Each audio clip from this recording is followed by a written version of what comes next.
বর্তমানে যে বিচারিক প্রক্রিয়া চলছে 24 সেই অগাস্টের পর থেকে, এগুলো সব ক্যাঙ্গারু আদালত। এবং আমরা দেখেছি জুডিশিয়াল পারসিকিউশন, বিভিন্ন রকমের আইন করে সুষ্ঠু বিচার প্রক্রিয়াকে ব্যাহত করা হয়েছে।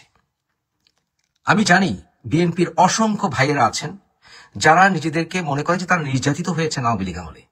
কিন্তু ভাই, এটাও তো সত্য, আমাদের প্রতিটি ঘরে আপনার ভাই বিএনপি করলে আপনার আরেক ভাই আওয়ামী লীগ করে, এটা তো সত্য।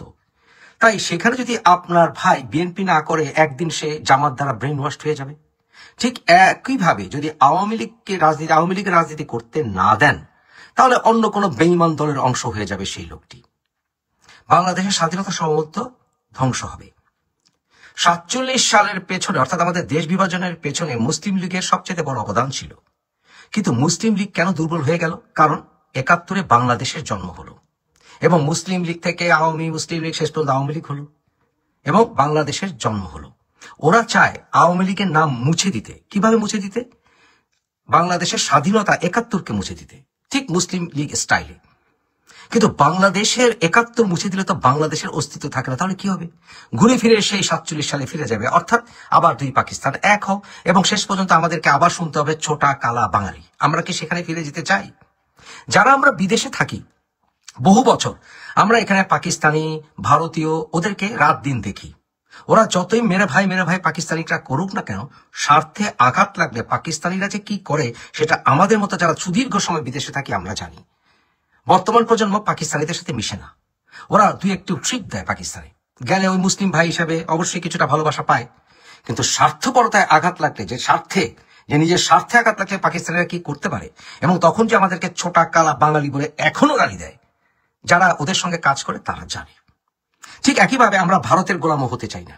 তাহলে কি করতে হবে? আমি বিশ্বাস করি না বঙ্গবন্ধুর দল, আমি বিশ্বাস করি না ভাসানীর যেই দলের নেতা ছিলেন, আমি বিশ্বাস করি না যেই দলে সৈয়দ নজরুল ইসলাম ছিলেন, তাজউদ্দিন ছিলেন, তারা আমাদেরকে ভারতের গোলাম বানাতে চেয়েছিলেন। কোনো দিনও না। 47 সালে সোহরাওয়ার্দী, বঙ্গবন্ধুর গুরু সোহরাওয়ার্দীর অবদান আপনারা জানেন।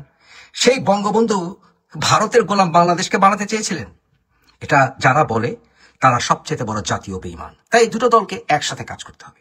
কিন্তু এই প্রক্রিয়ায় আমি জানি, যা বললাম প্রথমেই, যে বিএনপির অনেক নালিশ থাকতে পারে, কিন্তু মনে রাখতে হবে বিএনপি নিশ্চয় কলঙ্কিত হতে চায় না। চায় আজ হোক কাল হোক, বর্তমানে যে ক্যাঙ্গারু আদালত চলছে, এই যে ধরেন আওয়ামী লীগের মন্ত্রী মিনিস্টারদেরকে ট্রায়াল করার জন্য, এটা যে আইন বহির্ভূত এবং এটা যে একটা ক্যাঙ্গারু আদালত, এবং এখানে বিচারক যে বিচারকদের ভিতরে একজন যে বিএনপির নেতা ছিলেন, জাতীয়তাবাদী আইনজীবীর, এবং অপরদিকে চিফ প্রসিকিউটর যে জামাত, এটা যে একেবারে রাজনৈতিক উদ্দেশ্য প্রণোদিত একটি আদালত, এটা নিশ্চয়ই বিএনপি বিশ্বাস করে। হোক, এদের বিচার হোক, এনাদের অনেকে অনেক অন্যায় করেছেন, বিচার হোক, কিন্তু সুষ্ঠু বিচার প্রক্রিয়া তো হতে হবে। আদালতে গেলে আদালতের রাস্তায় মার খাচ্ছে আওয়ামী লীগ নেতা কর্মীরা, কিন্তু এটা কি আদালত? একটি বিচারিক প্রক্রিয়াতে a man is innocent until proven guilty, অর্থাৎ যতক্ষণ পর্যন্ত একটি সুষ্ঠু বিচার প্রক্রিয়ায় সুষ্ঠু বিচার না হবে, যে কোনো ব্যক্তিকে আপনি নিরাপদ বলতে হবে। কারণ তার বিরুদ্ধে অনেকেই অন্যায়মূলক বিভিন্ন রকম নালিশ করতেই পারে। বিভিন্ন নালিশ করলেই বা তাকে অ্যারেস্ট করলেই সে অন্যায়কারী তা তো নয়, তাই না? তাহলে কথায় আছে আমাদের আইনে, let 99 criminals go by, do not punish a single innocent, অর্থাৎ 99 জন অপরাধীকে আপনি ছেড়ে দিন, কিন্তু একজন নিরপরাধীকে শাস্তি দিয়েন না। তাহলে বিএনপি কি ভবিষ্যতে ইতিহাসে এই কালো অধ্যায়ের অংশ হতে চায়? যদি হয়রানিমূলক সমস্ত মামলা তুলে নেয় বিএনপি, মির্জা ফখরুল ইসলাম আলমগীর বলছেন সকল মামলা উনি তুলে নেবেন, কারণ বিএনপি হয়রানিমূলক মামলায় বিশ্বাস করে না, প্রতিশোধে বিশ্বাস করে না, এবং পরবর্তীতে বলেছেন না আসলে ঠিক এটা না। না, আপনারা যদি এই বলে থাকেন এই উদ্দেশ্যে যে হয়রানিমূলক মামলা তুলে নেবেন, ভালো কথা, তাহলে সেখানেই থাকুন।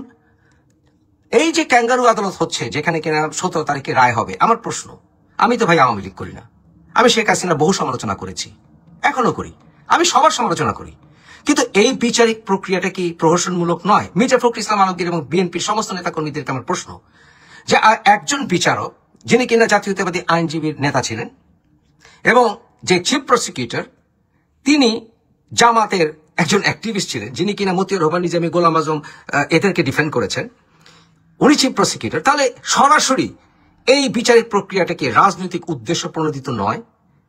তাহলে এই উদ্দেশ্য প্রণোদিত বিচার প্রক্রিয়ার সাথে বিএনপির নাম জড়িত থাকা কি উচিত? আপনারা বরঞ্চ বলুন যে সুষ্ঠু বিচার প্রক্রিয়া আমরা নিশ্চিত করবো, ভেরি গুড।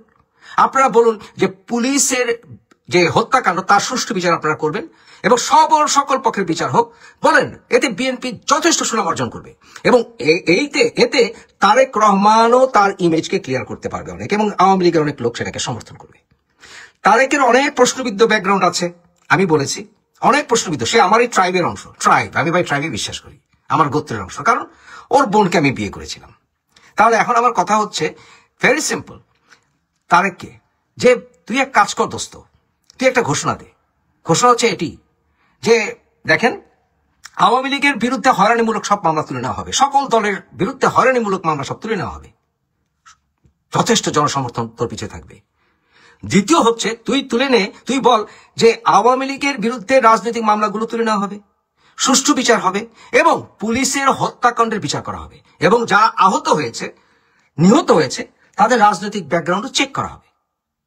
সমস্যা কোথায়? এতে বিএনপির জনপ্রিয়তা কমবে না। মানুষ পরিবর্তন চায়, মানুষ হয়তোবা এবার ভোটে বিএনপি নির্বাচিত হোক এবং বিএনপি সরকার গঠন করুক, এটা দেখতে চায়। কিন্তু প্রশ্নটি রয়ে যায় তোকে নিয়ে, কারণ তোর ব্যাকগ্রাউন্ড নিয়ে যত কথাই বলিস, তুই যদি পীর সাহেব হয়ে থাকিস, তোর ব্যাপারে যথেষ্ট প্রশ্ন আছে। সেইটার ব্যাপারে নিজের ইমেজকে ক্লিয়ার করার জন্য, কারণ খালেদা জিয়ার উপর নির্ভর করে বিএনপি দীর্ঘ সময় টিকে থাকতে পারবে না, কারণ ওনার বয়স হয়ে গেছে, এনি টাইম ইন্না লিল্লাহি ওয়া ইন্না ইলাইহি রাজিউন ফুফু আম্মা, রাইট? সুতরাং এইটাকে ক্লিয়ার করার জন্য লেটস ডু দিস। তুই বল আমি যে কথাগুলো বলেছি, দেখবি জনপ্রিয়তা তুঙ্গে উঠবে। আরেকটি কথা তারেক, এই যে জায়গায় জায়গায় যে সকল নমিনেশনগুলো দিয়েছি, এতে বিএনপির ভাঙন ধরেছে। খেয়াল রাখতে হবে, নিজের ব্যক্তিগত সম্পর্কের ঊর্ধ্বে দলীয় এবং জাতীয় স্বার্থকে অগ্রাধিকার দিতে হবে। আমি একটি কথা বারবার বলছি, ২৫০০-এর কথা উদাহরণ হিসেবে, কারণ এরকম জায়গায় জায়গায় ঘটেছে, জায়গায় জায়গায় তোর দেয়া নমিনেশনেই ঘটেছে। সেটা হচ্ছে শুধুমাত্র আওয়ামী লীগের আমলে মারামারি করেছে বিএনপির পক্ষে, এটা যথেষ্ট হতে পারে না, একজন ক্যান্ডিডেটকে নির্বাচিত করার জন্য যথেষ্ট হতে পারে না। এই যে আজাদকে তুই নমিনেশন দেওয়ার সিদ্ধান্ত নিয়েছিস ২৫০০-এ, তুই নিশ্চয়ই জানিস যে ২৫০০-এ আমার পরিবারের চাইতে বড় প্রভাবশালী পরিবার নেই, আমরা রাজনীতি করিও না, আমার বাবার সাইড মার সাইড, আমরা এই আজাদকে খুব ভালো করে জানি। একটা ব্যাংকের ফ্রড করা একটি গুন্ডা, খুনি, বদমাস, যে কিনা জায়গায় জায়গায় চাঁদাবাজি করে বেড়াচ্ছে হাজার হাজার কোটি টাকা, তার জাস্ট বাপের ব্যাকগ্রাউন্ডটা চেক করিতে হয়, এই টাকার উৎস চেক করিতে হয়। এরকম একটি প্রশ্নবিদ্ধ মানুষকে যদি তুই নমিনেশন দিস, বিএনপিতে ফাটল ধরবে, বিএনপি সেখানে দুর্বল হবে। এরকম ভাবে জায়গায় জায়গায় যে নমিনেশন গুলোর কথা হচ্ছে সেগুলো রিভাইজ করা উচিত। রিভাইজ করে দেখ, তাহলে বিএনপির জনপ্রিয়তা বাড়বে, বিএনপি শক্তিশালী হবে।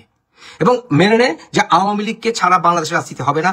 নির্বাচন করতে না দিলে ভবিষ্যৎ সরকার দুর্বল হবে, কারণ পার্লামেন্টে পাবি তুই ১-২ জন জামাত, অথবা তুই পাবি ১-২ জন এনসিপি।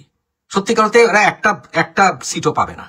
সেই বিএনপি কি নির্বাচিত হলেও টিকে থাকতে পারবে দীর্ঘ সময়? না, কারণ তুই আন্দোলন ফেস করবি, আন্দোলনের পর আন্দোলন ফেস করবি।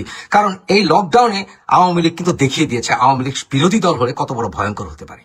এবং ১৭ তারিখে যদি উল্টাপাল্টা রায় তো হবেই, সেই উল্টাপাল্টার রায়ের বিরুদ্ধে যে চলমান আন্দোলন আওয়ামী লীগ করবে, সেটা কিন্তু বিএনপি কেন, কারণ সরকারের ঠেকিয়ে রাখার ক্ষমতা নেই। আমি বলে দিতে পারি সেটা আওয়ামী লীগ লগ্গি বৈঠা দিয়েই প্রমাণ করেছে। আওয়ামী লীগ কিন্তু বিরোধী দল হিসেবে যথেষ্ট ভয়ঙ্কর, এবং বিএনপি কিন্তু বিরোধী দল হিসেবে এতটা অর্গানাইজ না।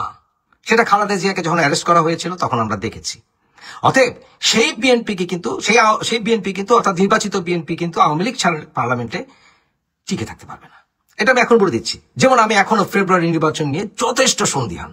তুই একটি ভুল করেছিলি ডিসেম্বরের থেকে পিছিয়ে, এখনো সময়, আমি তোকে সমর্থন করবো, আমার বাল্যবন্ধু এটা তোকে আমি সমর্থন করবো। দোস্ত, ভালো রাজনীতি কর, নিজের অতীতের জন্য তওবা কর, হয়তোবা তোকে আমরা প্রধানমন্ত্রী হিসেবে দেখতে চাইবো, হয়তোবা।